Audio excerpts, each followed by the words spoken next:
interesting this past couple weeks, honestly.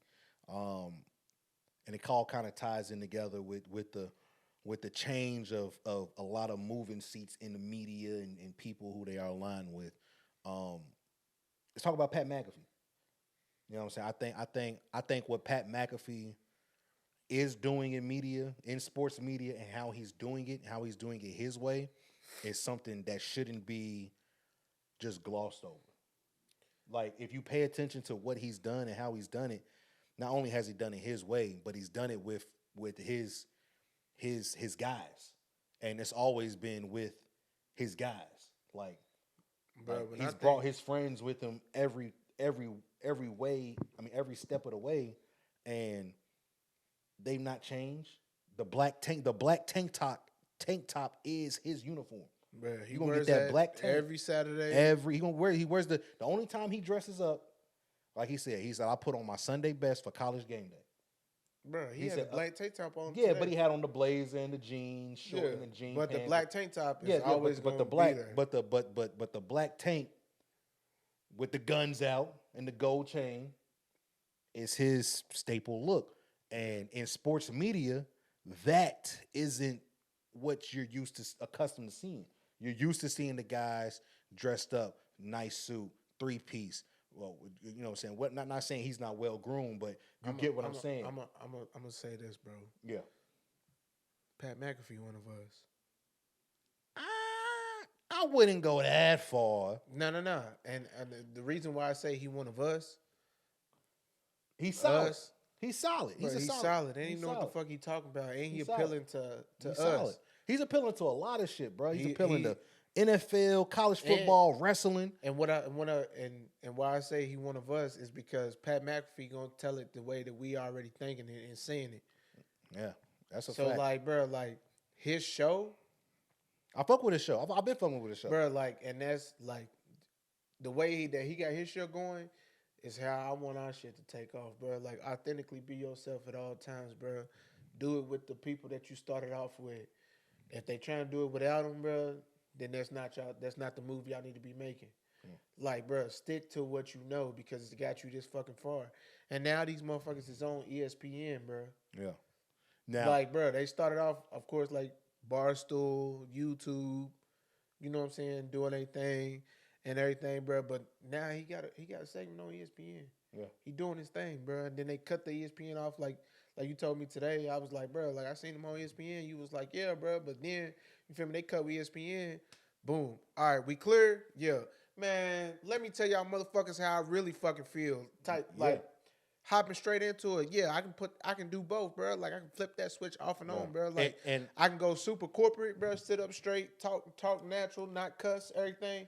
But as soon as that light turns off and my light turns on, it's up. What's happening? And I think the best thing about it is because it's been like I said, it's been a lot of moving chairs, a lot of moving parts over the past 2 months. And originally, when it was announced that Pat McAfee was going to ESPN, the I guess I don't want to say the casual, but the masses just assumed that ESPN got a deal with Pat McAfee.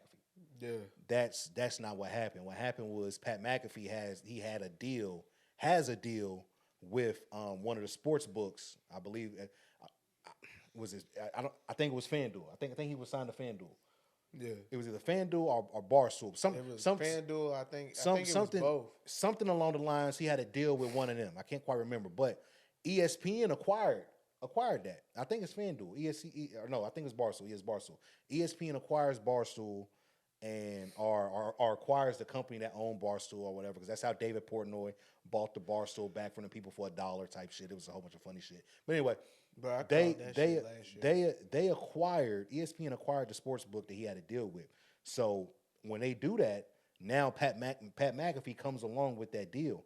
Pat McAfee hasn't signed a deal with ESPN. So that's why when you see his stuff, when you see everything that goes on, his production, like even his ticker is different. For like when you see his ticker on there, it changes from the ESPN normal Sports Center shit at the bottom. It'll go to the Pat McAfee when Pat McAfee is there, and it'll be like such and such had 2 tuds. Like, it don't say 2 touchdowns, 2 tuds. Like, it's his own ticker. It's his own thing. He got his own hashtag up there in the corner. He's on ESPN. He's pretty much replaced the 12 p.m. Sports Center slot. So there is no more Sports Center at 12 p.m. after First Take. It jumps straight into Pat McAfee. So you go into Pat McAfee for 2 hours from 12 to 2. Then after that, it's on for another hour still on YouTube and ESPN Plus. And when it's on that, he can do what he wants, in a sense. Not saying he can't do what he wants when it's on TV like that, no, but he can cuss. He can get back to the Pat McAfee show that originally what it was. And I think drinking his cup. I think that was a good. I think ESPN did a good job of saying, you know what, we're gonna allow you to continue doing what you're gonna do. You already do 3 hours a day, so how about we do this? You're gonna replace our Sports Center. We're gonna give you 2 hours, and you're gonna be on ESPN across the world for 2 hours. Then after that, we're going to bump you to ESPN Plus for the last hour, and then you're going to be on YouTube because he's on YouTube Live as well. Once that third hour starts, I can do whatever the fuck I want to do.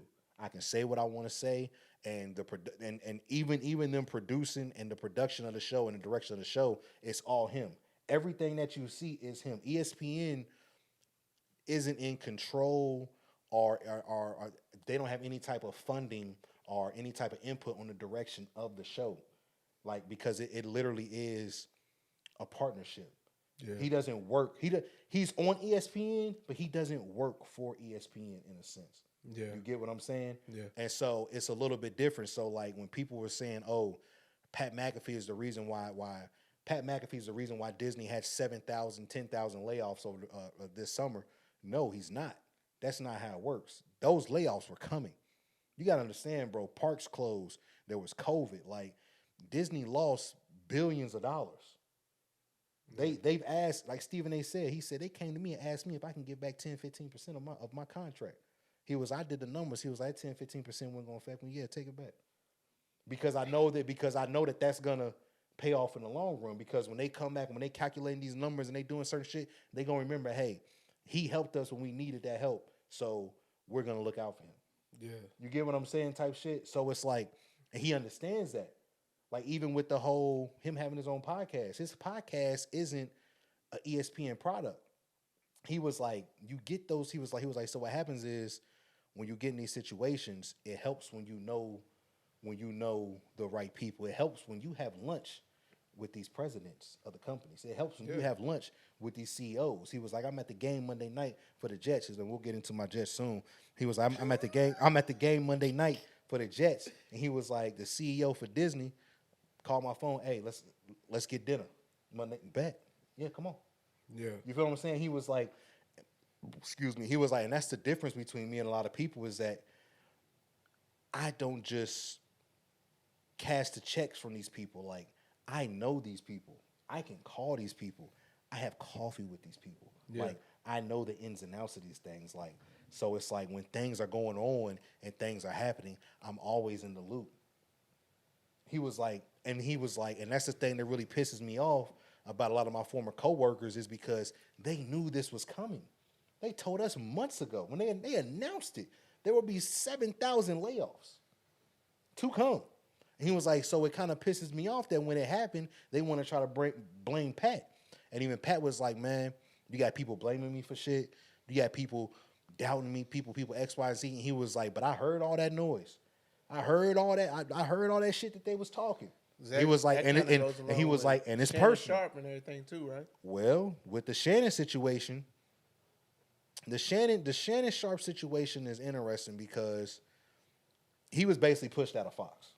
Yeah, he was labeled as being argumentative and hard to work with.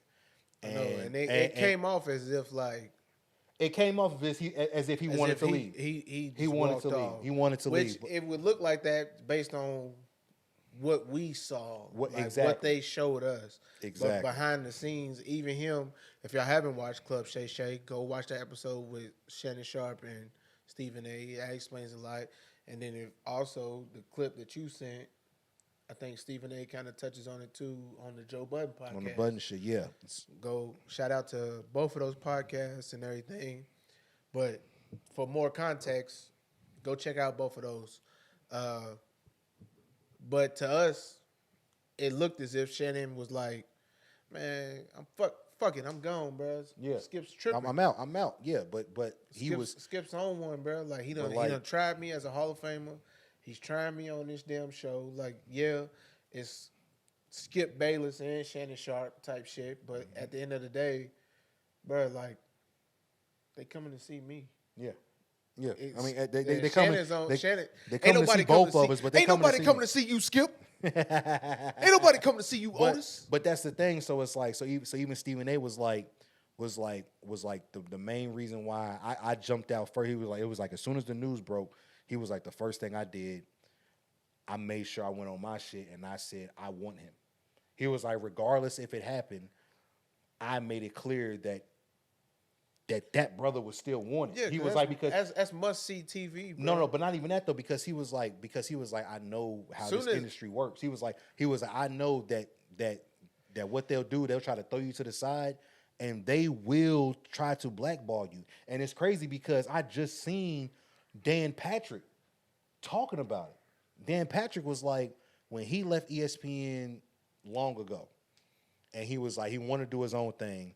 He was like, ESPN was basically blackballing him. He was like, ESPN was telling other stations and networks that if you work with Dan Patrick, we'll take our programming down. We'll do this. We'll do that. We won't have our radio station syndicated with yours. Like, it was all type of shit because the CEO at the time told Dan Patrick that, yeah, we view you as a threat. Like, we know how good you are. Yeah. And Dan was like, bro, I gave y'all X amount of years. Like let me do my thing. And he was like, bro, it was a 10-year battle. He was like, eventually I got to sit down with him and I was like, bro, just let me do my thing. And he was like, we had a conversation and, we hashed some stuff out and then they finally agreed to like call the dogs off. And he was like, but for 10 years, I was out here fighting to survive because ESPN was blackballing me. Yeah. And so Stephen A. basically saying like, look, I know how this shit works. I didn't want it to appear as if Shannon was hard to work with or he wasn't good at his job. He was like, I know he's amazing. He was like, so I knew that even if we didn't bring him on ESPN, it was my job to go out and say, hey, I want him. So that let people know that, oh, he is wanted. Maybe we can go get him, right? And so what happens is, bro, when Keyshawn basically got fired from, I don't say got fired, but he got let go. Yeah. There was a. I mean, you can. There was a spade, bro. He got fired. There was a no compete clause. They let him go. Typically, the no compete clause lasts a year. Yeah.